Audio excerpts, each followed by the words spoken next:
Buenos días, jueves 4 de junio, estas son las noticias. A las 6, las Secretarías de Gobernación y de Educación Pública presentan propuestas a la Coordinadora Nacional de Trabajadores de la Educación para acabar con las movilizaciones. El gobierno federal y productores firman un acuerdo nacional para garantizar un precio justo del jitomate. Temas de seguridad. Detienen al ex coordinador de centros penitenciarios Antonio M., ligado a la red delictiva de Genaro García Luna. Los gobernadores de Sonora y Tamaulipas rechazan las acusaciones de tener vínculos con el crimen organizado, como lo publicaron un diario estadounidense.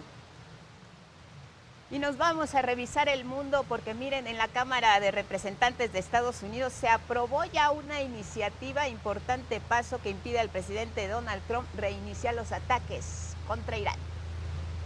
Bueno, y en información deportiva, los Knicks de Nueva York derrotaron 105-95 a los Spurs de San Antonio. Fue el primer juego de las finales de la NBA.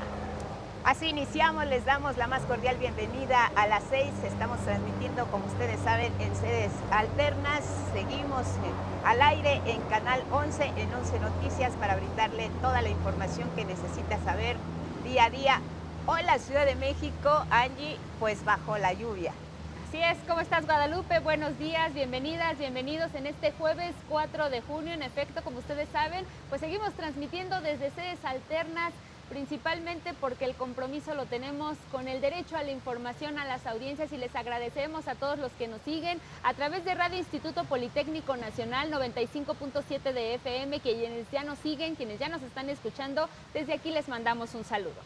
Saben que desde el pasado 21 de mayo nuestras instalaciones, la estación de televisión de Canal 11, fue tomada por un grupo de estudiantes. Desde entonces, hoy justo se cumplen 2 semanas, todo el equipo de 11 Noticias, en este caso, está trabajando para ustedes sin descanso. Y miren, se cumplen ya las primeras 2 semanas. En manos de nuestra emisora de Canal 11 no está solucionar el pliego petitorio de las y los estudiantes que tomaron nuestras instalaciones, pero tenemos un compromiso, el más importante, con ustedes, y por eso seguimos al aire. Y les recordamos, por supuesto, también que ya están sus programas favoritos totalmente en vivo y al aire, como es Diálogos en Confianza. También pueden disfrutar de Aprender a Envejecer, por supuesto, la barra de opinión como Maciosare y los espacios informativos a las 6 y a las 2 para que ustedes puedan disfrutarlo. También síganos en las redes sociales, ahí estamos totalmente en vivo en Facebook y en YouTube. Y bueno, si escuchan por ahí un poco de lluvia, efectivamente la capital del país amaneció bajo el agua. Tengan mucha precaución, hay zonas encharcadas, hay que manejar con cuidado. Les estaremos contando cómo va el transcurso del día. Por lo pronto, sí, la Coordinadora Nacional de Trabajadores de la Educación sostuvo un diálogo muy importante con las autoridades, tanto de la Secretaría de Educación Pública como de la Secretaría de Gobernación. Y es que se hicieron propuestas concretas en busca de acuerdos, principalmente lo que tiene que ver con el fortalecimiento del sistema de pensiones, y algo que también ya se había planteado, pero se volvió a reiterar, que es la desaparición del UCICAM. Les contamos más detalles con María Fernanda Ruiz. Autoridades federales entregaron 2 propuestas al magisterio durante el segundo día de diálogo con la Coordinadora Nacional de Trabajadores de la Educación, la CENTE, en la Secretaría de Gobernación. En ellas se plantea elaborar una iniciativa de reforma para la desaparición de la Unidad del Sistema para la Carrera de las Maestras y los Maestros, UCICAM, y por otro lado, fortalecer el sistema de pensiones. Les pedimos que valoraran estas propuestas y les informamos que estamos atendiendo los asuntos relacionados con el sistema de pensiones, con los procesos laborales, con las cuestiones administrativas que impactan la vida cotidiana de las maestras y los maestros. Por su parte, el secretario de Educación Pública, Mario Delgado, y el director del ISSSTE, Martí Batres, explicaron que no es posible regresar al sistema de pensiones solidarias, dado que se necesitarían 20 puntos del PIB nacional, una de las demandas del magisterio disidente. Aseguraron no hay condiciones económicas ni financieras, debido a que con las reformas a las leyes del IMSS y del ISSSTE en 1997 y en 2007 respectivamente, los gobiernos del pasado gastaron las reservas de esos fondos, afectando a la clase trabajadora. En el caso del ISSSTE, es muy difícil una abrogación por el impacto económico que genera, el requerimiento presupuestal que supondría tener. Y en el caso del SICAM dijo, hagámosla de manera conjunta. Lo que sí decimos es que podemos fortalecer Pensioniste, articularlo con otras instituciones, fortalecerlo como una Afore pública, porque es la única Afore 100% pública. El acuerdo que presentaron al magisterio plantea que el próximo 15 de junio se instale una mesa plural con el objetivo de elaborar una propuesta de iniciativa de reforma para eliminar la UCICAM. El 14 de septiembre de este mismo año se presentaría la iniciativa definitiva al Congreso de la Unión. Y que los acuerdos alcanzados en mesas de trabajo pueden ser posibles gracias al diálogo, a la coordinación y al compromiso de ambas partes. Por su parte, la Comisión Nacional Única de Negociación del Magisterio reiteró la necesidad de reunirse con la presidenta Claudia Sheinbaum. Seguiremos nosotros planteando esa exigencia con la esperanza, con la expectativa de que sí, es necesario. 11 Noticias, María Fernanda Ruiz. Bueno, y precisamente la presidenta Claudia Sheinbaum pues se refirió a estas manifestaciones por parte de la Coordinadora Nacional de Trabajadores de la Educación, incluso refirió que a todas las personas se les está atendiendo. Así es, consideró la presidenta que se trata de demandas legítimas las que están planteando las y los docentes y reiteró algo muy importante, el gobierno federal no caerá en provocaciones, así lo dijo la presidenta Claudia Sheinbaum. Y a todos se les atiende, a todos. Entonces se les está atendiendo, hay las puertas abiertas del diálogo, pero no vamos a caer en la provocación. Y aquellos que están permanentemente provocando, para que caigamos en la provocación, pues les decimos, pues mejor entren al diálogo, porque si no parece que son de ultraderecha, la verdad. La verdad eso parece, porque no se entiende por qué romper vidrios cuando hay la puerta abierta de una negociación. La presidenta descartó que vaya a tener una reunión con las y los docentes inconformes y reiteró que para el diálogo está precisamente la Secretaría de Gobernación y también la Secretaría de Educación Pública. Escuchemos a la presidenta. Quieren que caigamos en una represión para la antesala del Mundial. No vamos a caer en la provocación, si no somos vías sordas. Ahí está el diálogo abierto, de puertas abiertas, la Secretaría de Gobernación y la Secretaría de Educación Pública para trabajar en los temas de los maestros de los distintos estados, en mesas tripartitas y buscar los mecanismos para mejorar las pensiones. Por lo pronto, el campamento de la Coordinadora Nacional de Trabajadores de la Educación se mantiene en calles aledañas al primer cuadro de El Zócalo capitalino. Armando Gama y Luis Valdés con la crónica.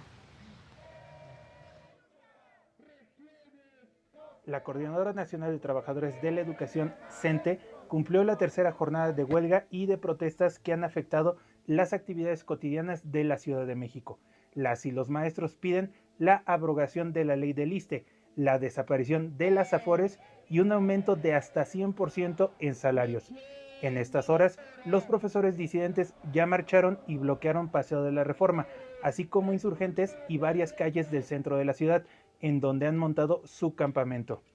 Las afectaciones son evidentes en la circulación de vehículos, mercancías y de personas, muchas de las cuales laboran en el primer cuadro. Pero a nosotros nos están perjudicando muchísimo porque yo entrego en 5 de mayo y todo lo estoy llevando con diablitos y hay cosas que se me echan a perder y no puede ser. Híjole, pues la verdad son un poco inconscientes, ¿no? Porque la mayoría venimos a trabajar en esta zona y se me hace injusto que tengamos que caminar 2, 3, hasta 10 cuadras para llegar a nuestra labor de trabajo. Por lo que las acciones de la CENTE ya son cuestionadas. Sí, soy afectada. Claro que modifica mucho la calidad de vida, el día al día. Sin embargo, creo que están en su derecho de expresión. En estos días también hubo intentos de provocación en la sede de la SEP en Coyoacán. Mientras los profesores se manifestaban, un grupo de personas encapuchadas rompió las vallas perimetrales e ingresó a la explanada del recinto. El saldo fueron 3 policías lesionados. Con información de Armando Gama y Luis Valdés, 11 Noticias. Vámonos ahora con asuntos de seguridad. Mire, elementos de la Fiscalía General de la República y también de la Secretaría de Seguridad y Protección Ciudadana cumplimentaron una orden de aprehensión contra Antonio M., ex coordinador general de Centros Federales Penitenciarios y presunto integrante de una red delictiva que estaba encabezada por Genaro García Luna. Antonio M. fue detenido en Ciudad de México como presunto responsable de varios delitos, peculado, delincuencia organizada y también otro con la finalidad de cometer operaciones con recursos de procedencia ilícita. Y es que, mire, de acuerdo con las investigaciones, el detenido fue coordinador general de los centros penitenciarios federales, esto entre 2013 y 2018, cuando fue secretario de Seguridad Pública Genaro García Luna, como sabemos en los sexenios de Felipe Calderón y de Enrique Peña Nieto.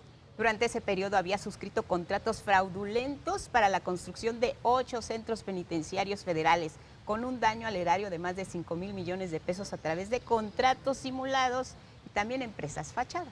Y es que esta red delictiva dedicada al desvío de recursos públicos del Estado involucraría a familiares y colaboradores, así como socios de empresas de Antonio y de García Luna, que habrían participado en el desvío de recursos a través de contratos fraudulentos. Durante la aprehensión del exfuncionario federal se le aseguraron $2,500 estadounidenses y 36,590 pesos mexicanos. El operativo estuvo encabezado por personal de la Agencia de Investigación Criminal de la FGR y el Gabinete de Seguridad del Gobierno de México, quienes se trasladaron directamente a la colonia Anáhuac, esto en la alcaldía Miguel Hidalgo. Ahí ejecutaron el mandamiento judicial contra el ex colaborador de García Luna, que, como sabemos y le hemos informado, está privado de su libertad en Estados Unidos por narcotráfico. Bueno, vámonos ahora con otros asuntos que tienen que ver con el gobernador de Sonora, Alfonso Durazo, y es que, mire, calificó como una infamia esta nota que fue publicada en el diario de Estados Unidos, Los Angeles Times, sobre el supuesto retiro de su visa por ser investigado por presuntos vínculos con el crimen organizado. Vamos a escuchar precisamente al gobernador de Sonora, Alfonso Durazo. Esa nota no tiene absolutamente ninguna fuente. Tengo mi visa vigente, no tengo complicidades ni con grupos criminales, pero tampoco compromiso de colaboración con ningún país extranjero. El gobernador dio un breve mensaje afuera de sus oficinas de gobierno y ahí refirió que va a continuar trabajando porque tiene la voz completa, así se refirió, para decir de frente a las y los sonorenses que está un gobernador comprometido no solo en este gobierno, que ha actuado con limpieza y rectitud, sino que lo ha hecho toda su vida, eso es lo que refirió. También el gobernador de Tamaulipas, Américo Villarreal, en otro mensaje, también lo hizo a través de su cuenta en redes sociales, rechazó las mismas afirmaciones en su contra por parte de este mismo diario estadounidense. Ahora vamos a escuchar a Américo Villarreal, gobernador de Tamaulipas. Resulta inadmisible que acusaciones de tal gravedad sean publicadas y difundidas sin exhibir una sola prueba verificable que la sustente. No he recibido ninguna notificación de autoridad alguna relacionada con su estatus, restricción, cancelación o procedimiento de cualquier naturaleza.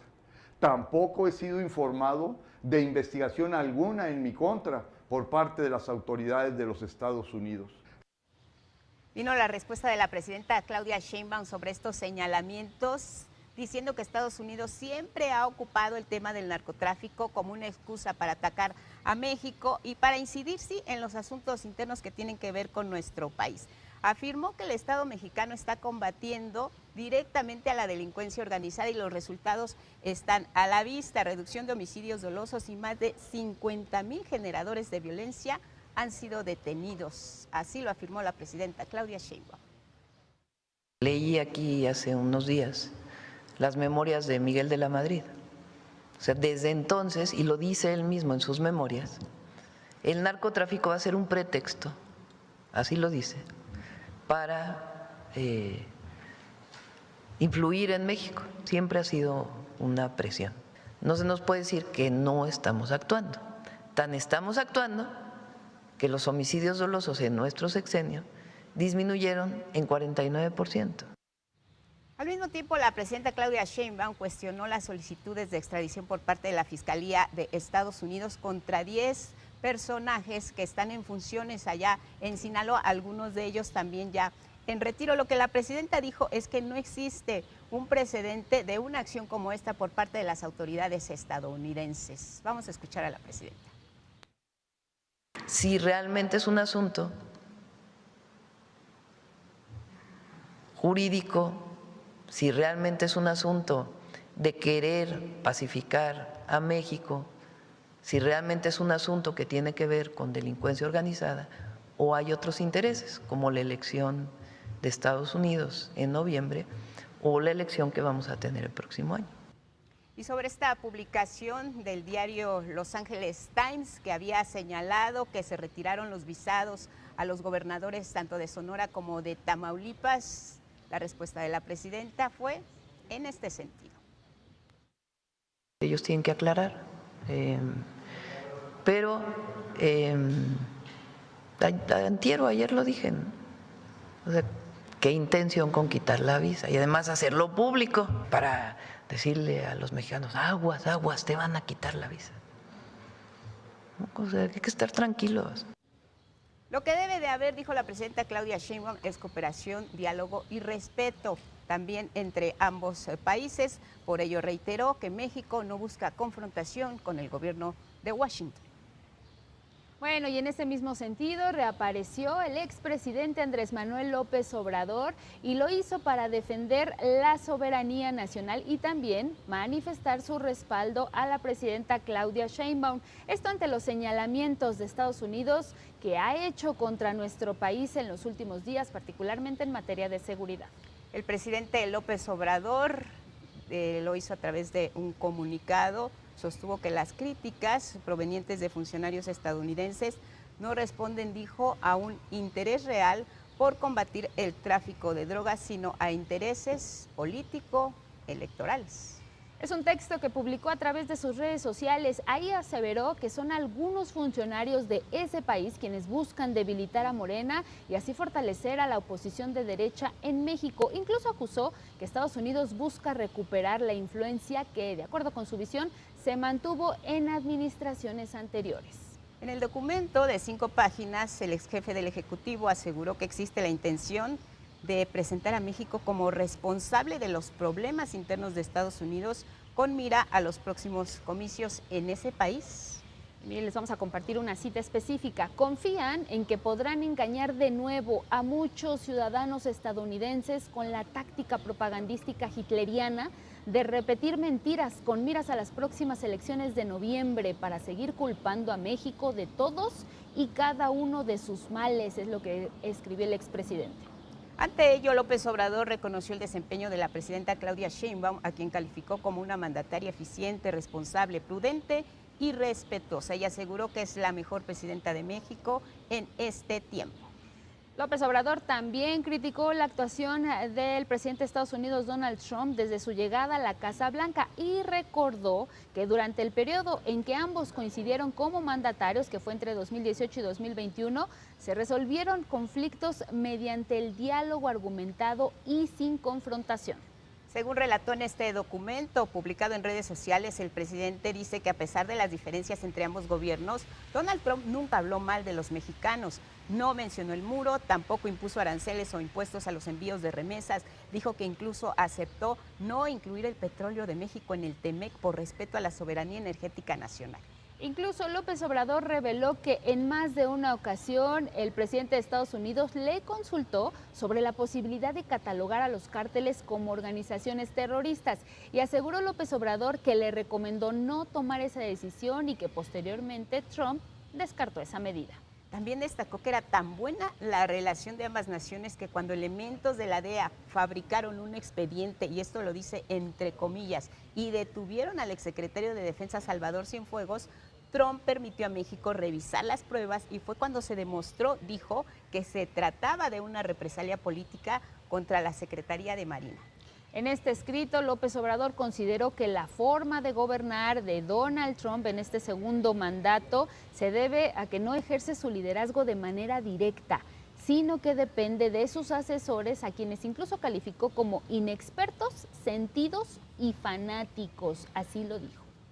Y finalmente, en este documento, en esta publicación, el expresidente Andrés Manuel López Obrador expresó su deseo de que el presidente estadounidense retome, dijo, el estilo de gobierno que mostró durante su primera administración. Y dijo textual, que mande al carajo a las rémoras que lo rodean, trátese de quien se trate. Por el bien de todos, que regrese el otro Trump. Y así finaliza su documento, su publicación en redes sociales, Andrés Manuel López Obrador. Es que tal cual lo advirtió cuando dejó precisamente pues el poder, la presidencia reaparecería únicamente para defender la soberanía y es así como lo está haciendo. Vámonos con otros asuntos porque mire, Morena presentó una denuncia contra el alcalde de Monterrey, Adrián de la Garza. Rubén Feital nos cuenta por qué. Por presunto conflicto de interés y abuso en el ejercicio de sus funciones al asignar contratos millonarios a la empresa Next Energy, integrantes del Movimiento de Regeneración Nacional denunciaron al alcalde priista de Monterrey, Adrián de la Garza. En la denuncia interpuesta por las y los morenistas, se señala que Jovita Morín, excontralora del gobierno municipal de Monterrey, es presunta socia de Next Energy, por lo que habría incurrido también en un conflicto de interés. El delito de ejercicio de abuso de funciones está previsto y sancionado en el artículo 220 del Código Penal Federal, que penaliza a los servidores públicos. Precisamente, aprovechándose de su cargo, intervienen en contratos o en actos que generan beneficios económicos de manera indebida para ellos mismos o para personas con las cuales tienen un tipo de relación o vínculo. En el contrato firmado por la administración del priista, se estableció que la empresa debía construir una central eléctrica de generación limpia en un periodo de 1 año, que luego sería propiedad del municipio al concluir el convenio, lo que no sucedió. En este contexto y tras los señalamientos, este martes, el presidente municipal Adrián de la Garza dio a conocer la cancelación del contrato, lo cual, aseguró Morena, no exime al funcionario. Los recursos, insisto, no pertenecen a los contratistas, a los gobernantes, ni mucho menos a los servidores públicos. Cancelar un contrato no lo exime de las responsabilidades que pudieran surgir de este posible delito del ejercicio de abuso de funciones. Con imágenes de Jorge Bejarano, 11 Noticias, Rubén Feital Nes. Golpe a la extorsión en Acapulco, detuvieron a los integrantes de una peligrosa banda delictiva. Los detalles. 11 presuntos integrantes de una red de extorsionadores de los servicios turísticos en la costera Miguel Alemán de Acapulco, Guerrero, fueron detenidos. El secretario de Seguridad y Protección Ciudadana, Omar García Harfuch, confirmó el desmantelamiento del grupo y la captura entre ellos de Jesús Zeta, presunto líder de la organización delictiva. Esta red intimidaba y exigía cuotas a prestadores de servicios turísticos para permitirles trabajar en playas y áreas de alta afluencia del puerto. De los 11 detenidos, 7 cuentan con orden de aprehensión por delincuencia organizada con la finalidad de cometer extorsión. Durante el operativo realizado la madrugada del miércoles, se les aseguraron 3 armas cortas, 23 teléfonos celulares, dinero en efectivo, cartuchos de arma larga, dispositivos USB, 2 tabletas, una computadora y 3 vehículos. El secretario de Seguridad invitó a la ciudadanía a observar las fotos de los detenidos y denunciar esto con la garantía absoluta de seguridad en sus denuncias. Salvador Martínez, 11 Noticias.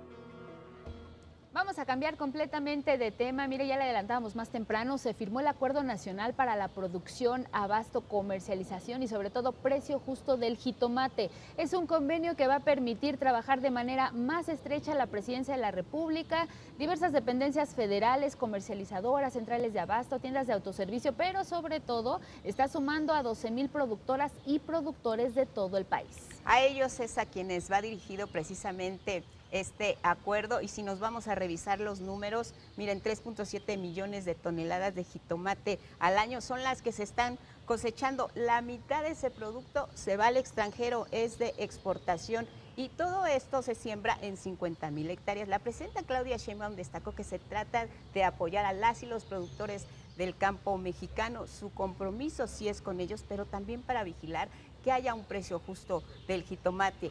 Caminar juntos, dijo, hacia una canasta básica más equilibrada, accesible al bolsillo de las y los ciudadanos. La presidenta Claudia Sheinbaum, a continuación. No hay nada más mexicano que el jitomate. Lo que estamos firmando hoy, pues es un primer acuerdo de ordenamiento. ¿En qué se traduce? En la garantía del que produce tenga mercado, sin necesidad del intermediario, sino directamente del comprador, que beneficia al consumidor porque disminuye el precio del jitomate o del kilo de jitomate y al mismo tiempo le garantiza al productor por lo menos la garantía de que pueda vender a cierto precio.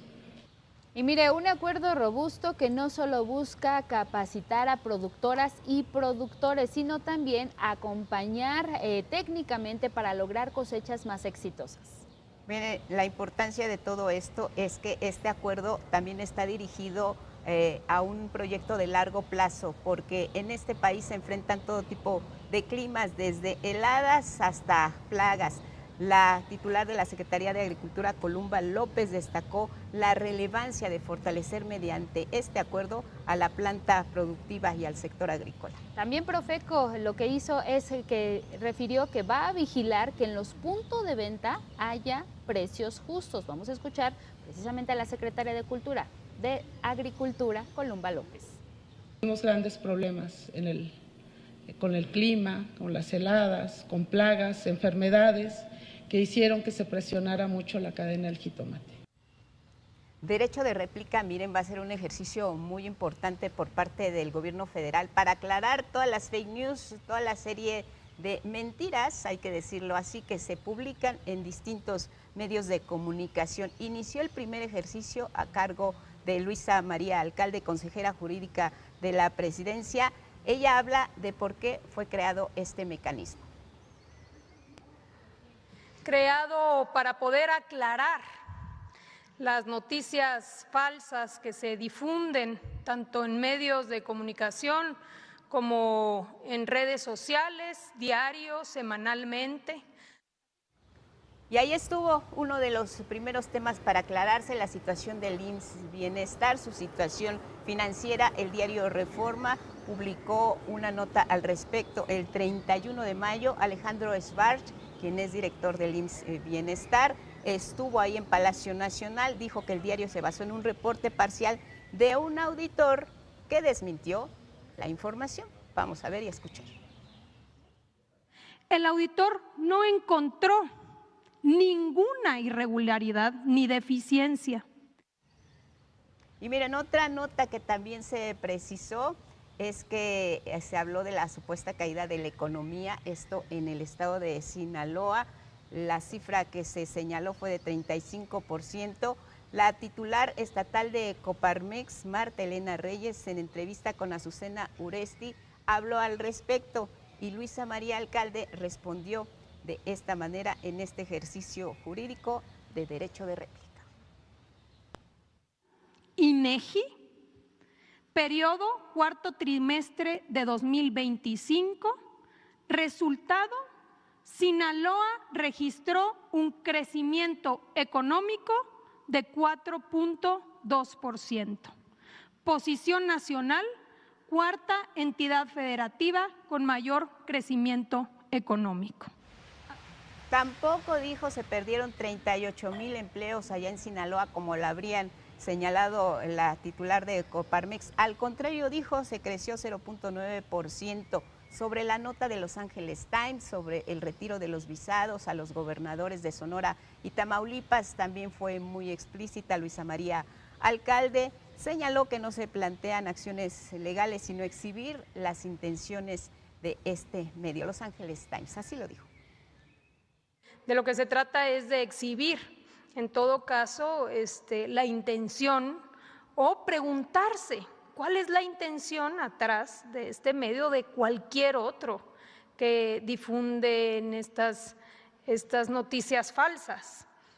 Vamos a cambiar completamente de tema, vámonos con asuntos mundialistas. El balón está en nuestra cancha, está allá en México. Diversas dependencias e instituciones se están sumando precisamente a este evento que ya tendrá lugar muy pronto. Una de ellas es la Universidad Nacional Autónoma de México, que está emitiendo algunas recomendaciones para que visitantes tengan una estancia segura, ya sea en Ciudad de México, en Guadalajara o también en Monterrey.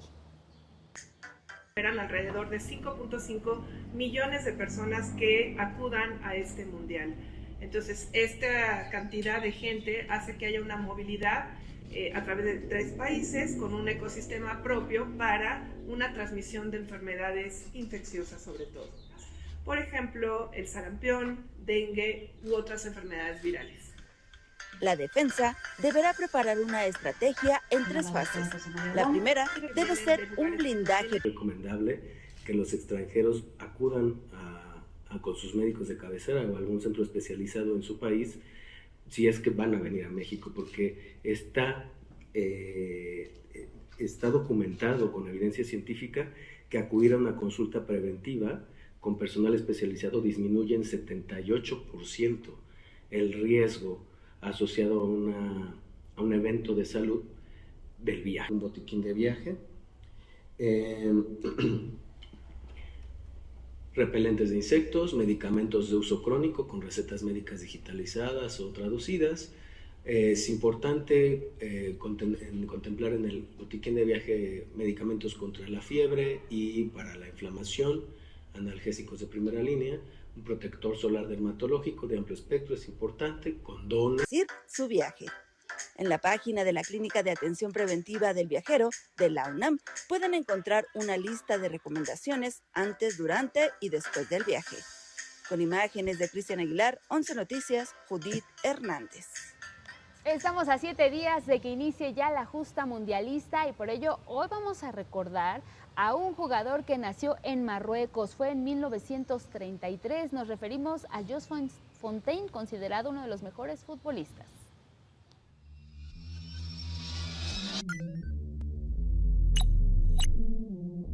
Nuestro juego, nuestra sede, nuestra tradición. 11 Noticias a 7 días del Mundial. Te presentamos las historias, los personajes, los lugares que nos recuerdan que en México el Mundial es tradición. El francés Jos Fontaine aún es el máximo anotador en un solo Mundial con 13 goles. Solo jugó la Copa del Mundo de Suecia 58, pero fue el primer jugador en anotar en todos los partidos de ese torneo. Todo está listo.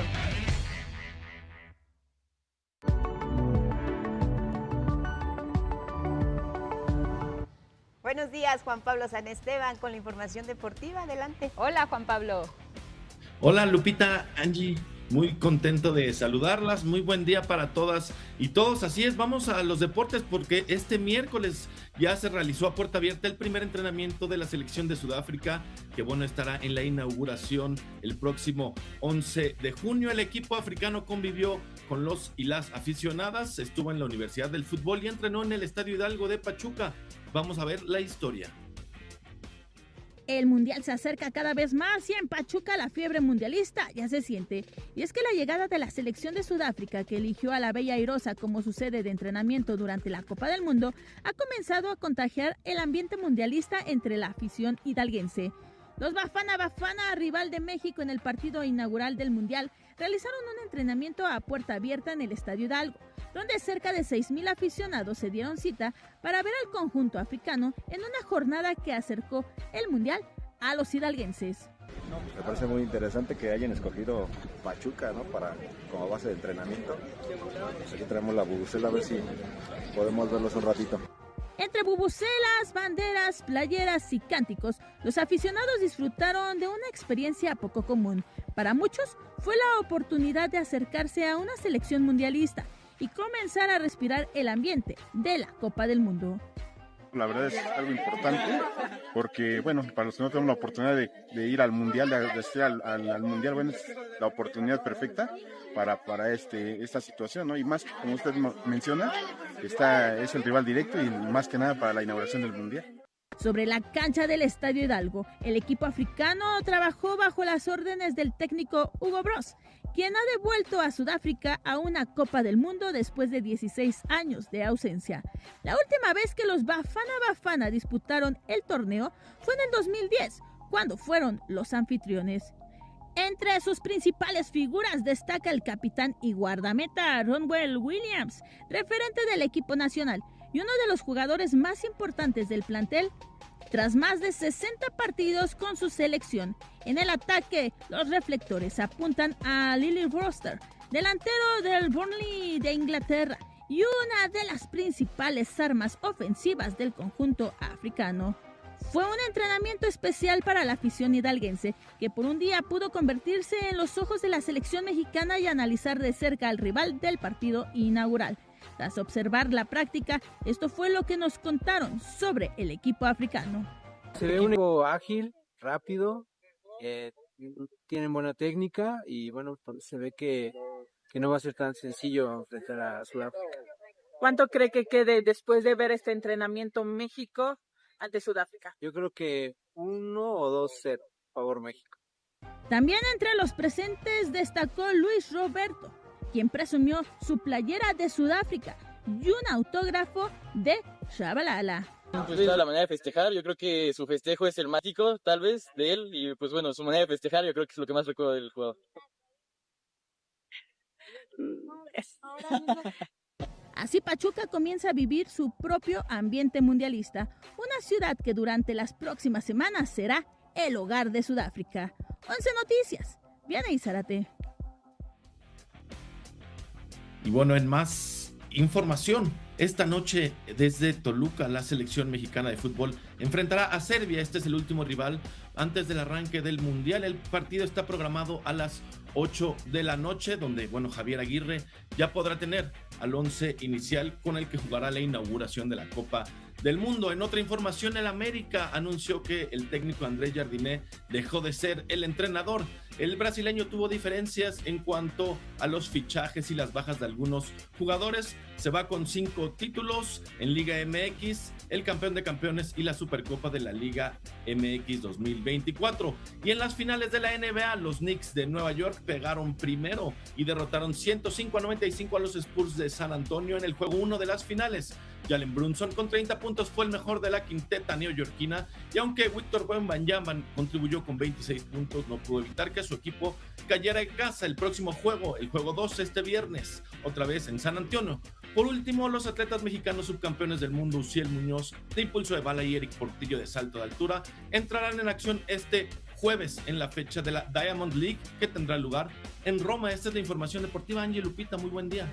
Oye, Juan Pablo, ¿qué tal con el ambiente mundialista ya allá en Pachuca, disfrutando a la selección de Sudáfrica? Pues muchas personas acudieron contentos, por supuesto, y pues algunos ahí también que tenían sus seguidores de esta selección de Sudáfrica. ¿Y cómo pinta el partido con Serbia para la selección mexicana, Juan Pablo?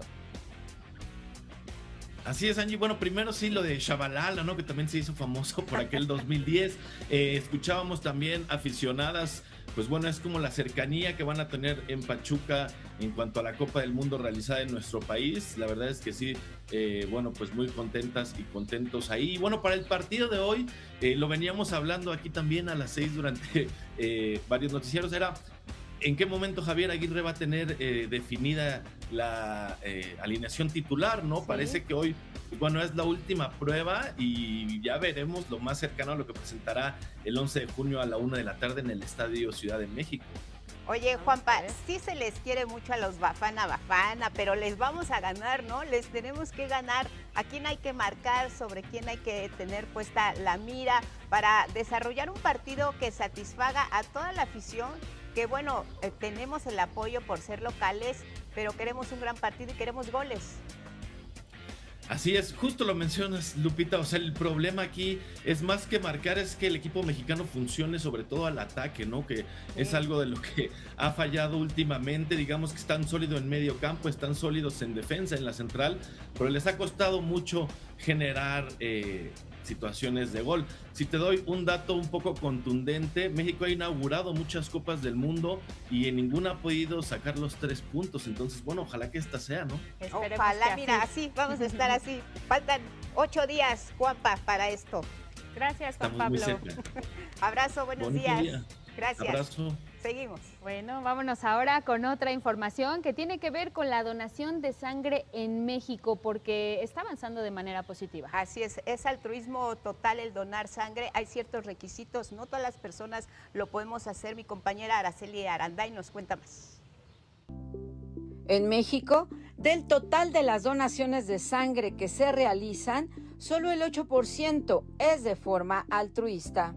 La donación altruista es aquella persona que ha decidido donar por propia voluntad, y de estos son los menos. Sin embargo, estas campañas ayudan a poder hacer conciencia en la población de la gran necesidad que se tiene de ese acto de amor. El IMSS emprende por segundo año consecutivo una campaña nacional de donación voluntaria con el fin de fortalecer el inventario de los bancos de sangre en todo el país. Este miércoles y hasta el próximo viernes, las representaciones estatales y las oficinas centrales del IMSS recibirán a las y los donadores que así lo deseen. Con una toma de 450 mililitros, un donante puede salvar hasta 3 vidas. Esta sangre total, como se le conoce, va a poderse fraccionar en diferentes productos sanguíneos. Uno de ellos es el plasma, otro de ellos es el concentrado plaquetario, un concentrado eritrocitario y un concentrado leucocitario. De estos 4 productos sanguíneos, 3 nos pueden servir para salvar una vida. La meta es lograr la cantidad diaria de 50 unidades de sangre, 22.5 litros aproximadamente, que equivalen a 10 veces el total de sangre en el cuerpo de una persona adulta promedio. Creo que sí es una necesidad importante la disponibilidad de sangre y de sus componentes en los hospitales, sobre todo para atenciones de urgencia. Y nos dimos cuenta que sí hace mucha falta. Y ahorita con este tipo de campañas, el apoyarlas es esencial. El módulo estará abierto de 9 a 3 de la tarde. Con imágenes de Marlene Mortero, 11 Noticias, Araceli Aranday.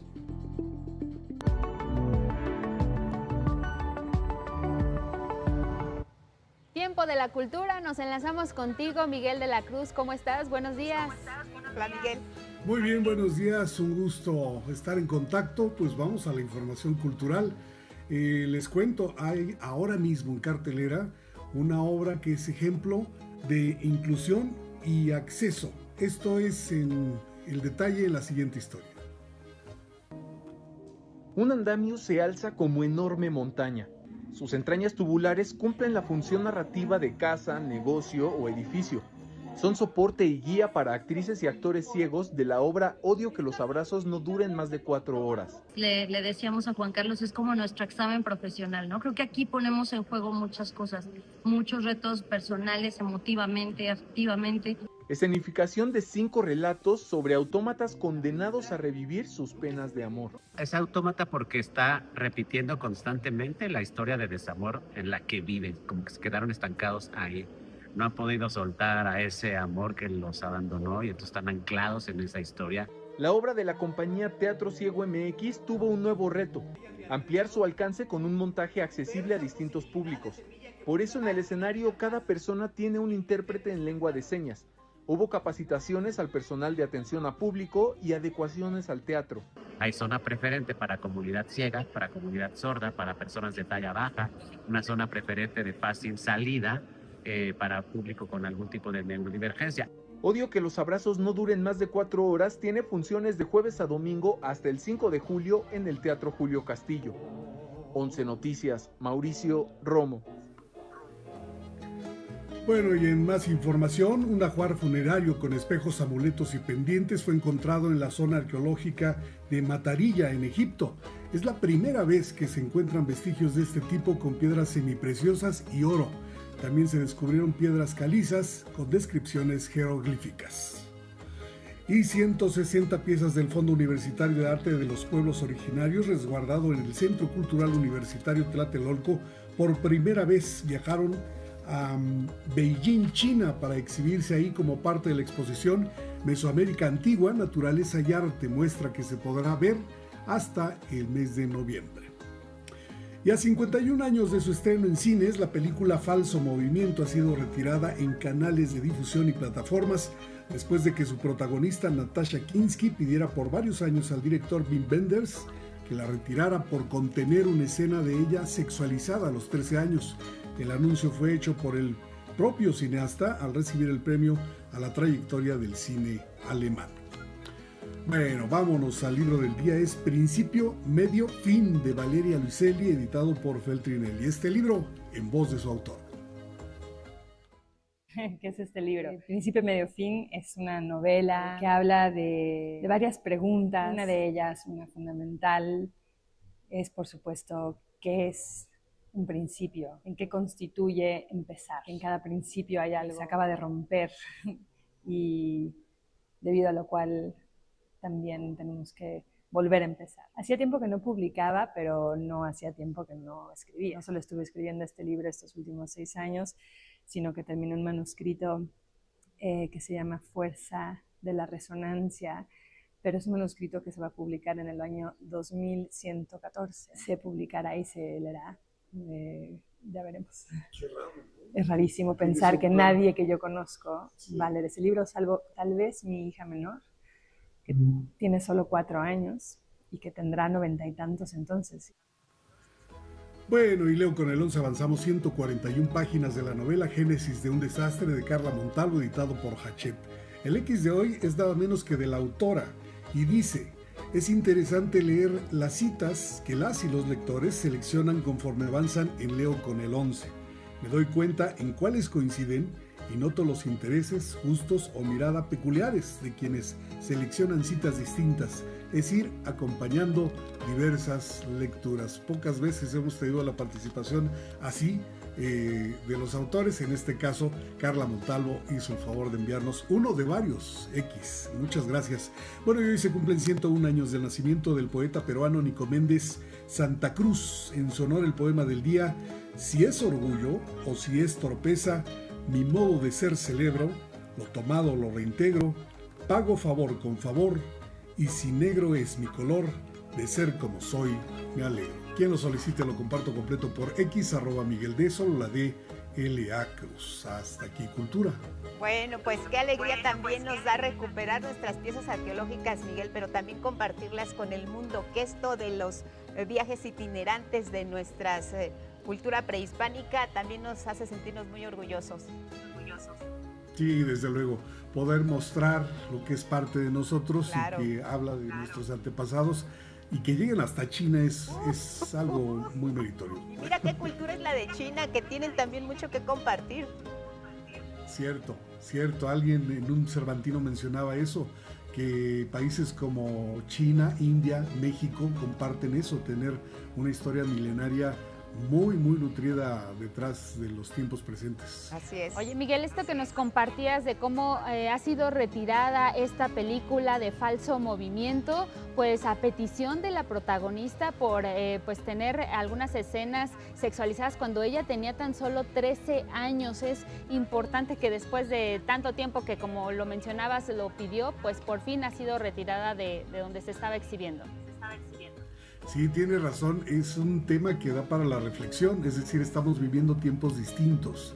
Se supondría que la mentalidad estaría liberada mucho más que en épocas pasadas, y por lo visto se van afinando el respeto, los valores, y en una actitud como esta de retirar una película por petición de la protagonista, que se siente afectada al mostrar esas escenas, pues habla de los tiempos que vivimos, y que bueno, parece algo más civilizado, ¿no?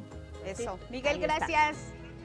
Abrazo, muchas buenos gracias. días. Recuerden que hoy empieza Original en Los Pinos a las 10 de la mañana, ya tendremos los detalles mañana. Hay muy que ir, bien. Miguel. Excelente. Hay que ir. Gracias, Sale. Miguel. Hasta pronto. Gracias, buen día. Vamos a continuar con información que tiene que ver también con este contexto mundialista y también la recuperación de espacios públicos. Uno de ellos es Xochimilco, emblemático de la Ciudad de México. Así es, y es que mire, los emblemáticos y turísticos, pues embarcaderos es uno de los puntos específicos, como le decíamos, del turismo, pero también son pieza clave para la sostenibilidad hídrica de aquí, de la capital del país. Gabriela Jiménez. Entre sus canales y flores renacen los embarcaderos de Xochimilco, como uno de los principales centros turísticos y pieza clave de sostenibilidad hídrica de la Ciudad de México. Rumbo a la Copa Mundial de Fútbol, la jefa de gobierno, Clara Brugada, inauguró las obras de rehabilitación del embarcadero de Cuemanco. Y con esta inversión empezamos el rescate de Xochimilco. Sin precedentes, cuidamos este gran tesoro. Y empieza una gran transformación para Xochimilco. Con una inversión de 174 millones de pesos, se rehabilitaron 50,000 metros cuadrados en malecones, se intervinieron 15,000 metros cuadrados de áreas verdes, reforestaron 50,000 plantas, se capacitó a 600 trabajadores en ecoturismo y se instalaron fuentes de energía renovable como luminarias de carga solar y una torre hídrica para la captación de agua de lluvia, beneficiando a más de 2,000 familias, 216 trajineras y más de 500,000 de visitantes al año. Es una zona muy bonita, de veras que es el orgullo de Xochimilco. Este embarcadero es lo mejor que tenemos en Xochimilco. Qué bueno, enhorabuena, hicieron esta inversión. Atraigan al turismo y además rescaten la cultura del ajolote, de la flora y la fauna.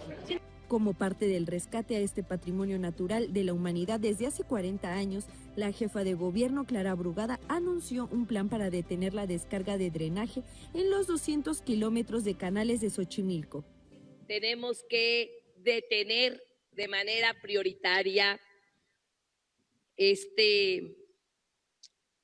estas descargas que históricamente por décadas han ensuciado los canales de Xochimilco. 11 Noticias, Gabriela Jiménez. Wow, pues ya veíamos el ajolote que se está convirtiendo en una figura emblemática de la ciudad y que miren, en Xochimilco se hacen grandes esfuerzos por preservarlo.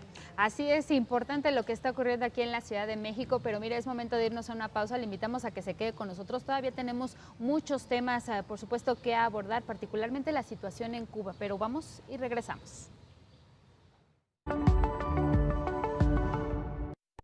7 de la mañana en el tiempo del centro, seguimos en 11 Noticias y mire, hablemos ahora sobre este tratado comercial entre México, Estados Unidos y Canadá, el TEMEC, pero para contarles que las disposiciones actuales de este tratado no contemplan mecanismos ni preventivos ni punitivos contra la violencia digital.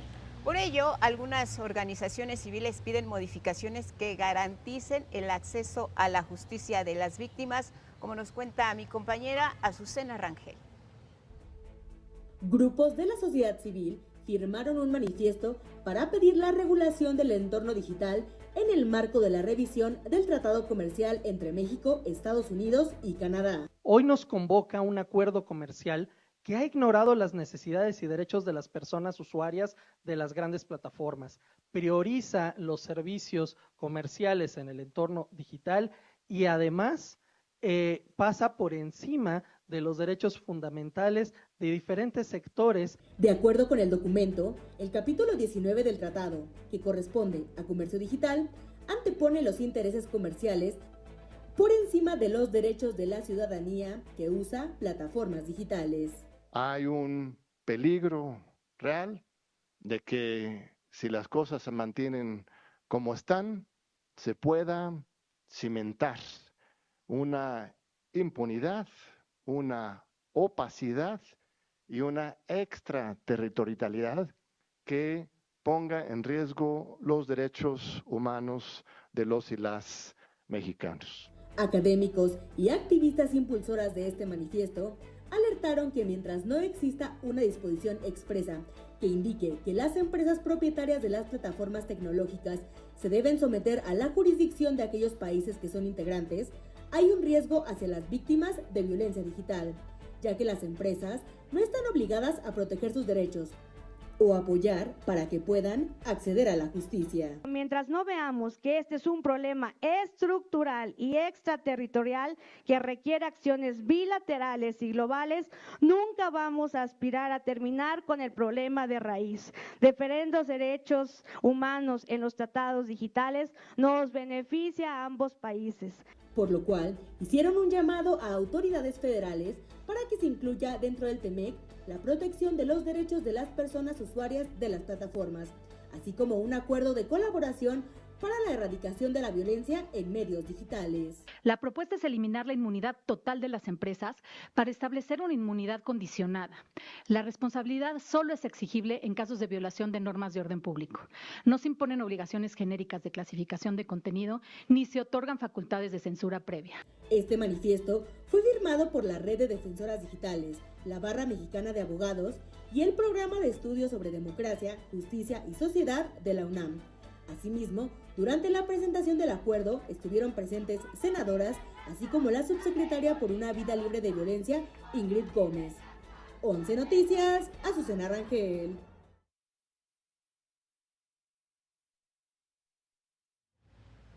Queremos agradecer esta mañana la comunicación con Alina Duarte, ella es analista y está en Cuba, pues con lo último, el pulso de lo ocurrido ya en los últimos días a raíz del recrudecimiento de las medidas de Estados Unidos contra el gobierno cubano. Sabemos del embargo económico, Alina, pero también del reciente embargo petrolero y energético. ¿Cómo estás? Qué gusto verte y saludarte. Buenos días. Hola, Lupita, Angélica, pues un gusto estar con ustedes. Acabo de aterrizar ya aquí de vuelta a México con todo lo que está pasando. Ya estamos acá en casa, listos para pues tratar de desglosar qué es lo que está pasando por allá. Alina, has estado en Cuba en varios momentos importantes de lo que ha ocurrido en la isla. ¿Qué te deja este último viaje? ¿Qué es lo que viste distinto? ¿Las cosas siguen igual? ¿Hacia dónde marcha la isla? Mira, pues ya estamos entrando en casi pues medio año en que han estado obstaculizando la entrada de energéticos y lo que está pasando es una transición forzada hacia paneles solares, energía solar, producto de las donaciones que han venido de diferentes movimientos, organizaciones, pero también de gobiernos como el de China, que han donado paneles solares, lo cual ha permitido pues empezar a generar ciertas condiciones favorables para recuperar un poco el día a día de las y los cubanos en la isla. Sin embargo, es fuertísimo seguir viendo y constatando cómo este recrudecimiento del bloqueo sigue generando presiones. El día de ayer, justamente, varios hoteles anunciaron ya su salida de Cuba producto de estas nuevas mal llamadas sanciones, estas presiones económicas unilaterales por parte de Estados Unidos, una administración de Donald Trump y sobre todo pareciera encabezada por el Departamento de Estado a cargo de Marco Rubio, que está haciendo todo lo posible porque el gobierno de Cuba pues caiga lo más pronto posible, generando condiciones de desabasto, generando condiciones en donde la gente sea quien presione directamente al gobierno, y ya hay varios medios de comunicación que están insistiendo en que será un verano bastante complicado para Cuba, tratando de asfixiar, ¿no?, en medio del calor, de la falta energética, este desabasto, estas presiones. El pueblo, hay que decirlo, es bastante resiliente, hay una subjetividad que no logra quebrarse, en donde hay un apoyo mayoritario también dentro del gobierno, pero que hace que se dude evidentemente del gobierno, dadas las condiciones de no poder satisfacer condiciones materiales del día a día. Cada vez es más complicado encontrar medicinas, los hospitales trabajan hoy gracias a paneles solares, hay más de 100,000 operaciones detenidas desde hace varios meses ya en Cuba, más de 11,000, nos comentaban, son hacia niños. Son operaciones que se pueden hacer fácilmente por parte de los médicos, el personal médico cubano. Sin embargo, no tienen insumos, no hay la constante energía eléctrica que se requiere. Son condiciones de presión que no se habían visto, hay que tenerlo bien claro, desde el triunfo de la Revolución Cubana en 1959.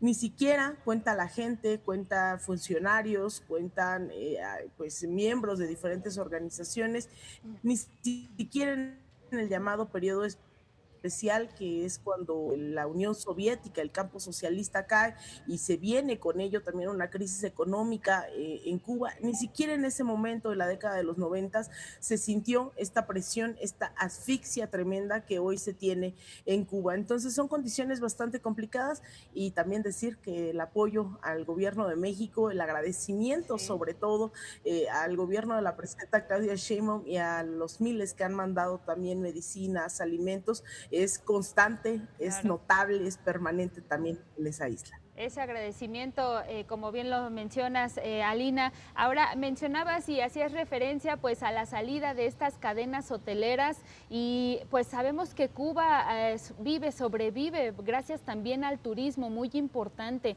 ¿Qué es lo que va a significar esta salida de cadenas hoteleras, pero al mismo tiempo este anuncio que están haciendo pues algunos servicios financieros internacionales, Alina, como Visa y Mastercard, que también van a dejar de operar a partir de los próximos días, particularmente ahí en la isla? ¿Cómo va a recrudecer esta crisis y pues esta ayuda humanitaria que referías, que llega desde México, pero sabemos si también están llegando desde otras naciones?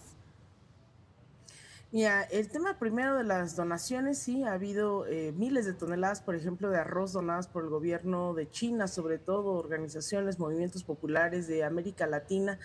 No así, los gobiernos están generando o tratando de generar esa solidaridad internacional que pues creo deberían de encabezar muchos de estos gobiernos, incluso que cada año, a finales de año, se vota en la Asamblea General de las Naciones Unidas siempre en contra de este bloqueo, y al final no se ha traducido eso en solidaridad material, que es algo que también se requiere.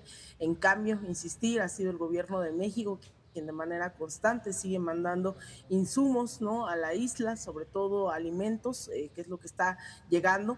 Eso es, digamos, algo que se mira y se agradece, y es constante ese agradecimiento. Cuando escuchan que eres mexicano, mexicana, evidentemente viene acompañado de ese agradecimiento a estas donaciones que se han enviado, y que me ha tocado constatar cómo es que se da esta repartición por la isla. Y en un segundo momento, este intento de asfixia que está haciendo hoy Estados Unidos tiene que ver con una asfixia máxima, ¿no? Es evidente que no solo es el tema de las cadenas hoteleras, el tema de los bancos, sino lo que ya ha venido ocurriendo durante los últimos meses, porque a pesar de que hasta ahora se retiren estos hoteles, la caída del turismo ha sido producto también de estas amenazas constantes que ha tenido el gobierno estadounidense para con todo aquel o aquella, incluidos gobiernos, lo sabemos bien, varios republicanos, el propio Departamento de Estado ha sido muy vocal en amenazar, ¿no?, y en condenar esta ayuda que se envía desde el gobierno de México, y eso ha hecho que el turismo sea prácticamente inexistente, que es uno de los principales ingresos. Se estimaba hace todavía un par de años en el 40% de los ingresos de la isla, lo cual no está ocurriendo, y es muy difícil encontrar turismo. Las amenazas constantes de que van a tomar la isla, de sugerir invasiones, los cortes de luz eléctrico de hasta 72 horas continuas en varias regiones de la isla, hacen complicada también la presencia del turismo. Entonces no solamente son las amenazas hacia las empresas, sino lo que genera también dentro de una rama fundamental como lo es el turismo. Son varias organizaciones las que siguen llamando a acudir. De hecho, hay una acción que ahora está partiendo también de Europa, es un buque de ayuda humanitaria, que habrá de parar el próximo mes justamente en Cancún, para también pues tener insumos, ¿no?, para pues recabar más donaciones y partir nuevamente a Cuba.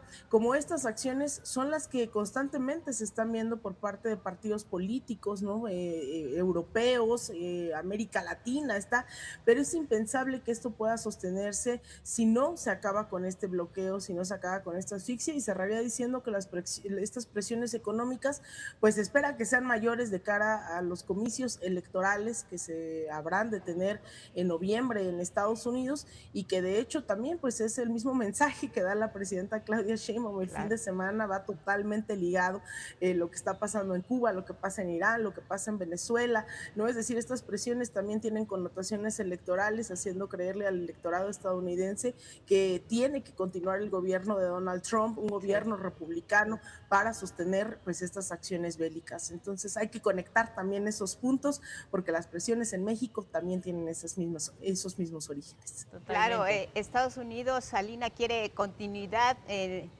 la figura de Donald Trump, pero lo que quiere es un cambio de liderazgo en Cuba. ¿Cómo también se está midiendo este tema político en la isla bajo esta asfixia que nos has comentado? Pues está recrudeciendo constantemente políticamente, cómo se está moviendo la balanza con todas estas acciones de presión económicas hacia la población, hacia las y los cubanos, y políticamente también hacia el gobierno actual. Y eso es muy interesante porque en realidad uno creería que con este nivel de presiones, estas carencias que genera este bloqueo económico, uno diría a la primera de cambio la gente saldría a las calles, demandaría, sí, ¿no?, que el gobierno pues en efecto ceda. Sin embargo es muy fuerte porque es una sociedad que ha estado bloqueada durante casi ya 70 años. Entonces también estas condiciones en efecto se recrudecen, en efecto es inhumano, es quienes nos atrevemos a decir, también es otra forma, es otro laboratorio de genocidio, ¿no? Al igual que en Palestina, estas presiones están costando vidas, están costando carencias, están costando que la gente no pueda comer, no puede ir a un centro de salud, que es algo que la Revolución Cubana desde su origen se había establecido como meta, ¿no? El sistema sanitario que sigue, o el sistema de investigación, todos continúan trabajando a pesar de estas condiciones. Sin embargo, la gente lo que dice es, bueno, a ver, estamos resistiendo, y esto que les contaba, la transición energética forzada se está dando en una, digamos, realmente. Y la otra es que Estados Unidos, a pesar de esta asfixia tan colocada, está tratando de ser muy preciso en dónde está apuntando, y es a la administración, al gobierno, pero está permitiendo, por ejemplo, en el tema del combustible, que ciertos privados que no existían hace 15 años en Cuba, y que dada esta asfixia el gobierno cubano se vio en la necesidad absoluta de permitir la iniciativa privada, a esos privados los tiene también identificados Estados Unidos para permitirles que puedan adquirir ciertas cosas, que puedan adquirir ciertos alimentos, que puedan adquirir ciertas cosas que puedan satisfacer. Entonces la gente obviamente lo que dice es, las conclusiones a las que se quiere llegar es que el Estado es incapaz de satisfacer esas necesidades, y la iniciativa privada, y por ahí están empezando a fortalecer, ni siquiera estaban en la idea de solo derrocar al gobierno, sino de fomentar la idea de que la iniciativa privada era lo correcto. Entonces es una sociedad que también está muy informada, que hay una educación también bastante profunda, ¿no?, en ese sentido de la historia, de dónde se viene, los efectos que han orillado el bloqueo, y también las amenazas a liderazgos como el de Raúl Castro, que a sus 94, 95 años pretenden hacerle creer al pueblo cubano que ahora es el malo de la historia, pues también digamos que la tienen difícil, ¿no?, de convencer a esos millones. Pues Salina Duarte, periodista e internacionalista, no dejemos de tener la vista puesta en Cuba, por supuesto, y por favor, más bien mantengamos la comunicación sobre esto que ocurre allá en la isla. Como sabemos, pues la amenaza directa de una intervención armada contra la isla sigue latente. Sigamos en comunicación por lo pronto. Gracias y buenos días. Claro que sí, compañeras. Un abrazo y saludos a toda la audiencia. Muchas gracias, Salina. Seguimos con más.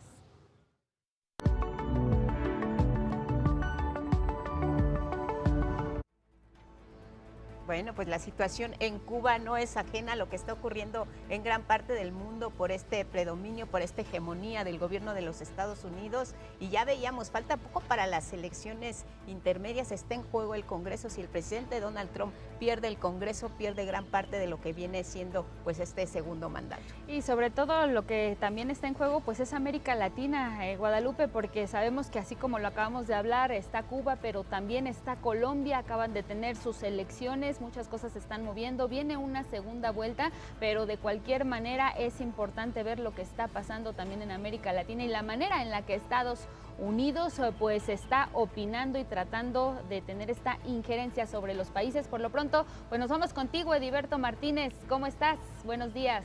Hola, Edi. ¿Qué tal? ¿Qué tal? Muy buenos días, Angélica, Guadalupe. Así es, vamos a comenzar justo en Colombia, así como lo mencionaban, porque el país se mantiene en un ambiente de incertidumbre tras celebrar la primera vuelta de las elecciones presidenciales. El candidato derechista Abelardo de la Espriella lidera los comicios con casi el 44% de los votos. ¿Cuál es el siguiente paso en estas elecciones? Federico Campbell Peña nos cuenta más acerca de esto. Crece la tensión política en Colombia conforme se acerca la segunda vuelta de las elecciones presidenciales este 21 de junio. El ultraderechista Abelardo de la Espriella agradeció el respaldo que le dio el presidente de Estados Unidos, Donald Trump, en una abierta injerencia en los asuntos internos, y prometió que, de ser elegido, incluirá a Colombia en el llamado Escudo de las Américas, el esquema de Washington para atacar a cárteles de la droga. El presidente Gustavo Petro criticó el intervencionismo de Donald Trump, al cual consideró que socava la libertad en el momento en que se interviene en asuntos internos de otro país. Al continuar su campaña, el candidato izquierdista del Pacto Histórico, el senador Iván Cepeda, pidió el voto útil para evitar la llegada al Palacio de Nariño de un candidato ultraderechista vinculado a Trump, y en este sentido inició conversaciones con la exalcaldesa de Bogotá, Claudia López, para incorporarla en su eventual gabinete. Lo más contundente proviene de la derecha tradicional, que cerró la puerta al extremista de la Espriella. El Partido Centro Democrático, fundado por el expresidente Álvaro Uribe y su excandidata presidencial Paloma Valencia, se distanció del ultraderechista Abelardo de la Espriella de forma clara. El excandidato a la vicepresidencia Juan Daniel Oviedo, activista de la diversidad sexual, dijo no a una alianza con de la Espriella, caracterizado por enarbolar un discurso homofóbico, además de misógino. Que discrimine a las minorías históricamente invisibilizadas, que ponga en riesgo la estabilidad institucional o que pretenda destruir a quien piense distinto. Por su parte, el ex candidato presidencial y exalcalde de Medellín, Sergio Fajardo, decidió no llamar a votar ni por de la Espriella ni por Cepeda en un decálogo del 1.000.000 de votos, en referencia a la cantidad que obtuvo en la primera vuelta. Pidió a los candidatos a moderar el tono y dejar de tratar a los adversarios políticos como enemigos. De su lado, la misión de observadores de la Unión Europea aseguró que la primera vuelta de las elecciones presidenciales del domingo pasado se apegaron a la ley y fueron transparentes, a pesar de la presencia de grupos armados ilegales en parte del territorio y los cuestionamientos al sistema electoral. Esto en referencia al cuestionamiento del padrón electoral que hizo el presidente Gustavo Petro, quien asentó que el despacho Bautista y Asociados habría inflado con 800,000 votos a favor de la Espriella. 11 Noticias, Federico Campbell Peña. Bueno, seguimos pendientes acerca de esta situación en Colombia, pero mientras tanto vamos a más temas internacionales. El Departamento de Seguridad Nacional de Estados Unidos avanza en la construcción de más vallas del muro fronterizo en San Ignacio, Texas, bajo el argumento de que las tierras pertenecen al gobierno de este país. Activistas denunciaron que las tierras ubicadas en la frontera con México son propiedad de particulares, como lo asientan escrituras nominatarias. El repentino despliegue de maquinaria pesada pasa por alto el debido proceso legal, aumentando los temores de abuso de poder mediante el dominio de suelo, denunció la coalición contra el muro fronterizo. En Chile, el gobierno de José Antonio Kast enfrenta su primera gran ola de rechazo social a solo 3 meses de llegar al Ejecutivo. Miles de estudiantes, profesores y trabajadores salieron a las calles de Santiago para protestar contra los recortes de educación y las medidas de austeridad impulsadas por el gobierno del mandatario derechista. Así, varias personas resultaron heridas luego de que la policía dispersó con violencia las concentraciones. Y la indignación tomó las calles de Argentina. Miles de personas se manifestaron frente al Congreso de Buenos Aires para exigir justicia por las víctimas de violencia de género y reclamar mayores acciones del Estado. La movilización cobró fuerza tras los recientes crímenes de Agostina Vega, de 14 años, y Dulce Candia, de 17, reportadas como desaparecidas y halladas sin vida. Organizaciones cuestionaron los recortes a programas de prevención y asistencia a mujeres víctimas de violencia impulsados por el presidente Javier Milei. En Estados Unidos, la Cámara de Representantes aprobó una iniciativa de ley que impide al presidente Donald Trump reiniciar la guerra contra Irán a menos que el Congreso autorice una nueva ofensiva militar. La aprobación de la iniciativa, que tuvo el apoyo de legisladores demócratas y 4 republicanos, evidencia el rechazo de vastos sectores de la población contrarios a la guerra que ha tenido severos efectos en la economía estadounidense a nivel mundial. Ahora debe de ser turnada al Senado para su discusión y votación. Este 4 de junio se conmemora el Día Internacional de los Niños, víctimas inocentes de agresión, una situación que ha incrementado en los últimos años. De acuerdo con el informe anual de las Naciones Unidas sobre infancias y los conflictos armados, revela que la violencia ha alcanzado niveles sin precedentes a partir de 2024, con un aumento del 25% en violaciones graves. Los principales puntos donde se detectó maltrato a las infancias se verificó en Israel y el territorio palestino, y le siguen la República Democrática del Congo, Somalia, Nigeria y Haití, países que mantienen altos índices de violencia debido a los conflictos armados. Alrededor del mundo, niños y niñas se enfrentan horrores indescriptibles que van desde asesinatos, mutilaciones, secuestros, violencia sexual, reclutamiento forzado, hasta ataques en centros educativos y sanitarios. Y el secretario de Seguridad aquí en Estados Unidos, Mark Wayne Mollin, destacó la cooperación en materia de seguridad del gobierno de la presidenta Claudia Sheinbaum con Estados Unidos, la cual dijo ha aumentado en contraste con la administración anterior, y enfatizó que Estados Unidos debe respetar la soberanía de México en este campo. Mollin compareció ante el Comité de Seguridad Nacional de la Cámara de Representantes en Washington. Es parte de lo que tenemos en el panorama internacional, Angélica Guadalupe. Iniciativa que impide al presidente Donald Trump reiniciar la guerra contra Irán, nos dices, ya está aprobada, va ahora al Senado, está aprobada en representantes, va al Senado, pero en el Senado hay mayoría republicana. ¿Qué destino podemos esperar de ello? Bueno, ya anteriormente ya se habían promovido otras propuestas o iniciativas respecto a la guerra, y esta propuesta de detener de alguna manera el traslado de armas y también los ataques contra esta nación de Asia Occidental. Sin embargo, como bien lo mencionas, ahora en el Senado hay una mayoría republicana que de alguna manera siempre termina echando atrás estas políticas demócratas. Claro, claro, y mira, dices, apoyan 4 republicanos hasta ahora, pero pues son minoría finalmente el paso que dio en la Cámara de Representantes. Sí, definitivamente, y a esto también se suma que pues, a pesar de que los republicanos están tratando de dar marcha atrás a esta iniciativa, pues la mayoría sigue venciendo en este sentido. Importante y alarmante, Eddie, el informe que nos compartes de la ONU a propósito de este Día Internacional de Niñas y Niños Víctimas Inocentes de Agresión, en donde pues en los últimos años esta situación se ha recrudecido hasta en un 25%, Eddie, hacia dónde se tendrían que orientar las políticas públicas, pero a nivel global, para que dejen de existir estas agresiones y particularmente pues no sigan aumentando. Ya nos decía Israel y por supuesto Palestina son los principales territorios donde ocurren estas situaciones. Sí, justamente es lamentable la situación que están viviendo muchas infancias alrededor del mundo. Israel, justamente por este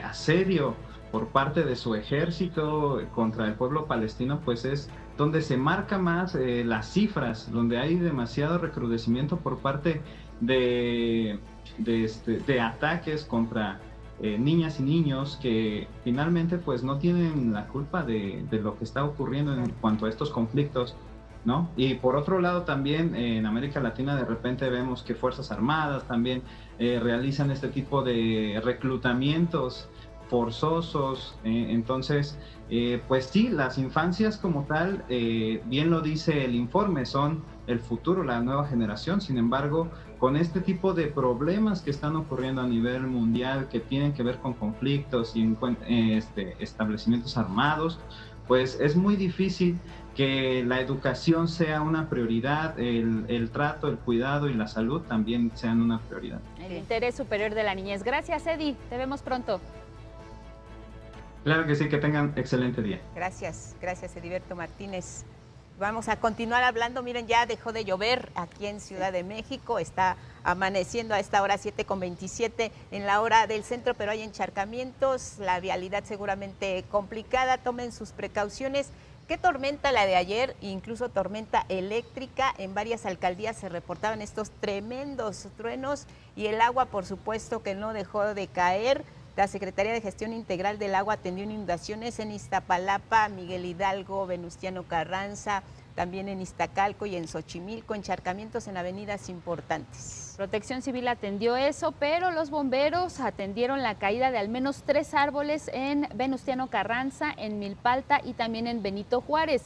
En tanto, la aerolínea Viva Aerobús sugirió a las personas usuarias anticipar su llegada al Aeropuerto Internacional de la Ciudad de México Benito Juárez y buscar el estatus de sus vuelos. Hay distintas alertas que miden la cantidad de agua posiblemente que pueda caer en la Ciudad de México y hay alcaldías que tuvieron alerta roja el día de ayer. Hablamos de Iztacalco y Venustiano Carranza, alerta naranja en 10 de ellas, amarilla en Azcapotzalco y Gustavo Amadero. Línea de emergencia, si tienen ustedes que enfrentar cualquier situación, se está inundando la calle, entre el agua en su casa, está intensificándose la tormenta eléctrica, se derribó un árbol, en fin, cualquier contingencia, no olviden, 911 se reporta la emergencia y acuden a ayudarles. Hay reportes que en algunos puntos de la Ciudad de México continúan estas lluvias ligeras, esta llovizna, ya le hablábamos al principio, pues de estos encharcamientos en algunas avenidas principales como Circuito Interior, Calzada de Tlalpan.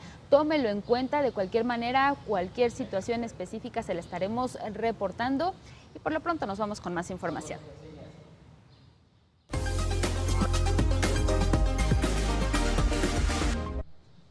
Buen día, Carlos, La Ciencia, adelante. Hola, Carlos, buenos días. Hola, ¿qué tal? Mucho gusto, ¿qué tal? Buenos días, Lupita, Angélica, buenos días también para usted allá en casa. Y bueno, los relámpagos ahora que ha estado lloviendo, tormentas a lo largo del país, pero ¿qué tan riesgoso, qué tan peligrosos son? Bueno, le presentamos esta nota para saber un poco más sobre este tema.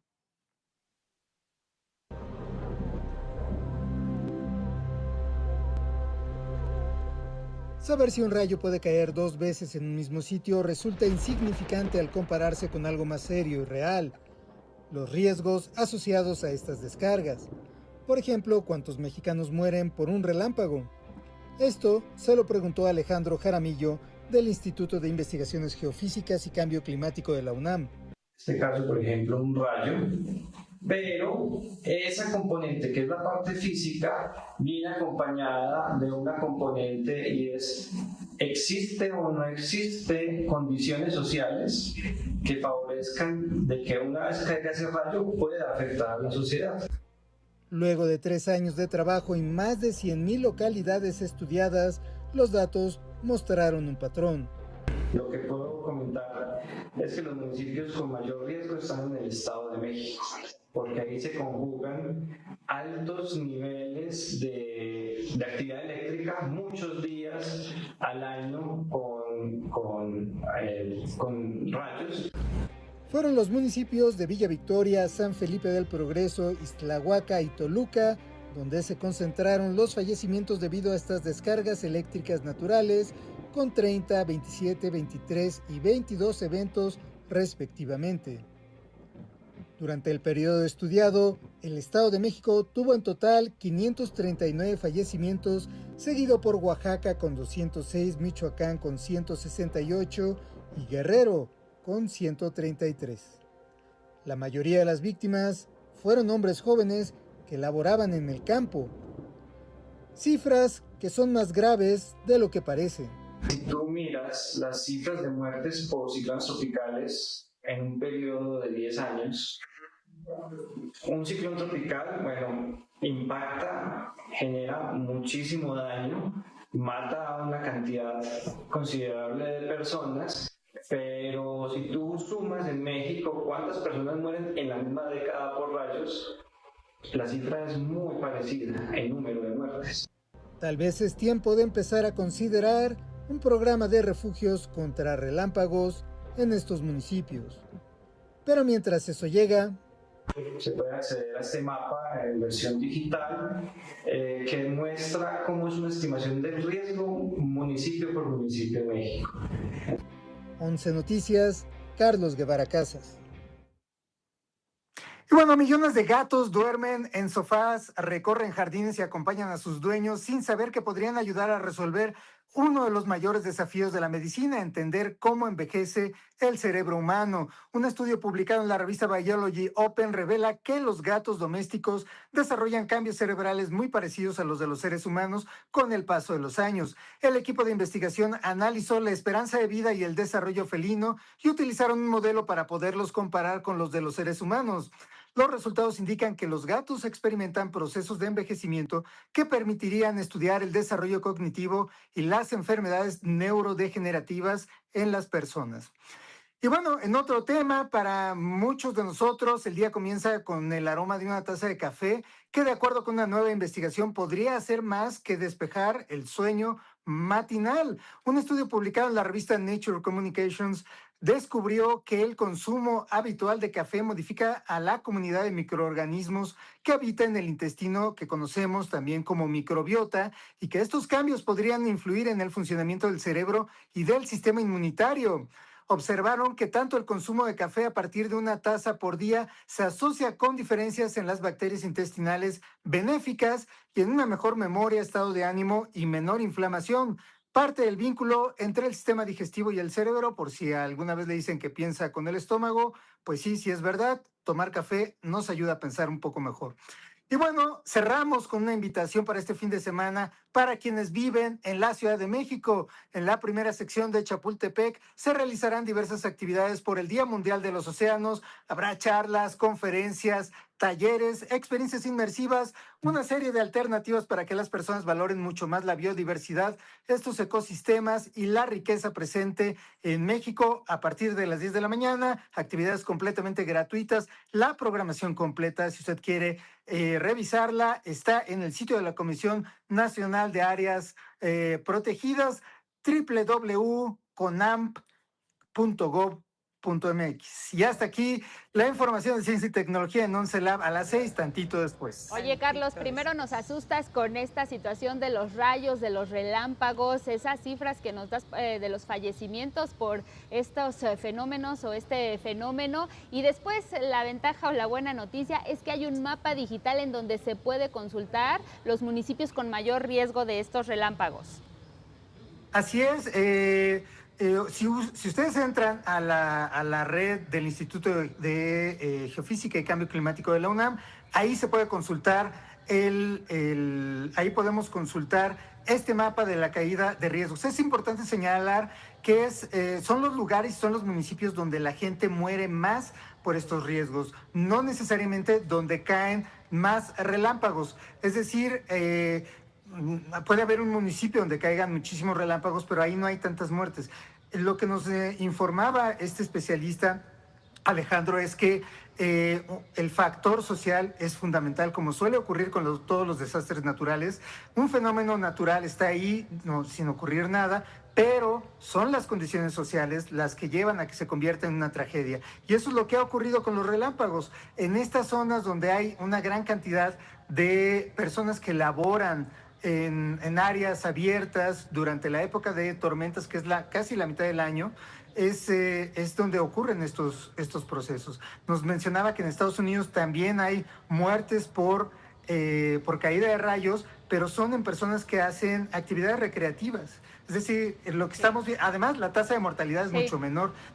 No hay datos de la cantidad de gente a la que le cae un rayo. Hay datos de la gente que muere. Es decir, la gente que sobrevive no sabemos cuánta es en México. Bien, Carlos, pues te agradecemos mucho el tema. Lo importante es que dices, quizá en adelante, refugios contra relámpagos. Buenos días, Carlos. Abrazo. Es importante eso. Hasta luego. Nos vemos. Gracias, Hasta Carlos. pronto. Bueno, vámonos con otra información. Le vamos a compartir primero información relacionada con el metro de la Ciudad de México. Mire, es importante que tome sus previsiones porque el sistema de transporte colectivo y la Secretaría de Obras informaron que la línea 2 del metro, que como sabemos corre de Taxqueña a 4 Caminos, va a continuar cerrada en algunos tramos. Así es, y se complica más porque pues de hecho ya estamos con la lluvia encima en esta temporada. Los trabajos de rehabilitación van a continuar en Calzada de Tlalpan. El tramo que va de Tasqueña a Xola, por ejemplo, así como de Pino Suárez a 4 Caminos, está operando con normalidad, así que ahí no hay ningún problema. Si hablamos del tramo de Xola a Pino Suárez, será cubierto, como ha sido de manera habitual en estos casos, con unidades de RTP. La línea operará con normalidad a partir del próximo domingo 7 de junio, con el horario que todos conocemos, iniciando a las 7 de la mañana y terminando a las 12 de la noche. Así que ojo con el transporte, que también suele complicarse en una mañana después de una tormenta eléctrica en Ciudad de México. Tómelo en cuenta, se extiende pues estos días que no estarán funcionando estas estaciones. Y también les vamos a conversar y a platicar sobre pues algunos asuntos que tienen que ver con la Coordinadora Nacional de Trabajadores de la Educación, porque mire, se prevé que se manifiesten hoy en la caseta de Tlalpan. Fue a través de sus redes sociales donde la sección 9 de la coordinadora difundió que a las 10 de la mañana se van a manifestar en la caseta de cobro que está ubicada en la autopista México-Cuernavaca. En tanto, la Secretaría de Seguridad y Protección Ciudadana contempla que los profesores disidentes también se movilicen en la caseta México-Toluca, en la México-Pachuca y en la México-Puebla. Esto como parte de su cuarta jornada de protestas, como parte de esta huelga nacional de la que le hemos venido dando cuenta. Y previamente la Secretaría de Educación Pública exhortó a la CENTE, como se lo hemos dicho también, a retomar esta mesa de diálogo a las 10 de la mañana en la Secretaría de Gobernación. Así es, lo que hacen es bloquear los principales accesos a la Ciudad de México con estas casetas. A veces lo que permiten es el paso libre de las unidades, en otras ocasiones no. Lo estaremos viendo, les estaremos informando de manera puntual, pero lo importante aquí es subrayar el diálogo y la mesa de negociación con Gobernación, con Secretaría de Educación Pública, está abierta. Es un diálogo que se espera pues que la otra parte, en este caso la Coordinadora Nacional de Trabajadores de la Educación, tenga la disposición de sentarse a la mesa y de alcanzar un acuerdo para frenar estas movilizaciones que están afectando a gran parte de la ciudadanía. Y seguimos hablando ahora de temas que tienen que ver con Petróleos Mexicanos. Su terminal marítima, por ejemplo, en Manzanillo, dicen que no está de ninguna manera relacionada con esta mancha aceitosa detectada hace unos días en la bahía de Manzanillo y de la que algunas personas también a través de redes sociales estaban dando cuenta. Y es que fue a través de un comunicado en donde Petróleos Mexicanos reportó que realizó revisiones, esto entre martes y miércoles, y que sus instalaciones están operando de manera normal, en condiciones normales, sin evidencia de afectaciones o de incidentes relacionados con el evento. Esta verificación se realizó por parte de personal de Resguardo Marítimo Federal. También ahí estuvo presente la Secretaría de Marina y Petróleos Mexicanos. En muelles, en ductos playeros también se realizó este operativo y en otras instalaciones de la terminal marítima. Y mire, este jueves se prevé que se realice una nueva inspección de ductos, es lo que reportan las autoridades. Esto por parte de la Secretaría de Medio Ambiente, la Procuraduría Federal de Protección al Ambiente, la Profepa, también Protección Civil estará ahí, y de la Administración del Sistema Portuario Nacional. Esta mancha de aceitosa se reportó desde el pasado lunes en las bahías de Manzanillo. Les decimos, las autoridades están tomando cartas en el asunto para aclarar qué fue lo que ocurrió. Breves económicas, asuntos que tienen que ver con la industria automotriz, uno de los sectores más fuertes en los que México se está sentando a la mesa para dialogar con Estados Unidos dentro del TEMEC. La venta de vehículos ligeros aumentó, creció 4.9% respecto al lapso que se tenía registrado en 2025, lo que va del año. En total se vendieron 127,100 unidades, esto en el quinto mes del año, es decir, casi 6,000 más que el año anterior. Ahora, en materia de comercio exterior, se amplió hasta el 31 de julio la presentación de la manifestación de valor electrónica en ventanilla única de trámites. Con esta medida, que ha sido impulsada por el Servicio de Administración Tributaria y la Agencia Nacional de Aduanas, se obtienen ventajas como la mitigación de lo que son los riesgos, porque previene al mismo tiempo todo tipo de errores y en determinación de contribuciones que puedan causar multas o sanciones.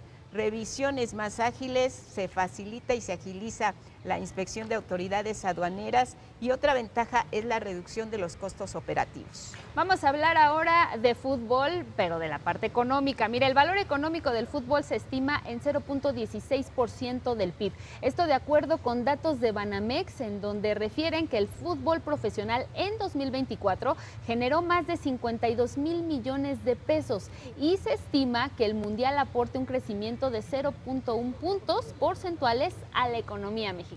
El saldo se va a conocer incluso después de que termine el mundial, pero sabemos que todos los sectores están involucrados. El sector servicios, el sector comercio, el sector turístico, pequeños y medianos empresarios también le están entrando para obtener algún beneficio de la llegada de los visitantes, estimada por lo menos en 5 millones de personas. Todos los alrededores de las sedes mundialistas, tanto en Ciudad de México como en Guadalajara como en Monterrey, están haciendo un esquema para detonar también al sector productivo. Hay que destacar que toda esta economía del fútbol pues está integrada por distintos aspectos. Uno es el equipamiento deportivo, que lo vemos en infraestructura, en estos grandes estadios que se acondicionaron, el Estadio Ciudad de los Deportes o Ciudad de México, como se le conoce, y donde va a ser la inauguración, fue uno de ellos. También, pues, hay que decirlo, porque también lo vemos de manera cotidiana, está el asunto de las apuestas en torno a los equipos de fútbol, fútbol profesional, fútbol amateur, turismo y hospitalidad, además de algo que se considera importante dentro de los equipos, que son las transferencias internacionales de jugadores, lo que cuesta adquirir a un jugador para irse de uno a otro equipo.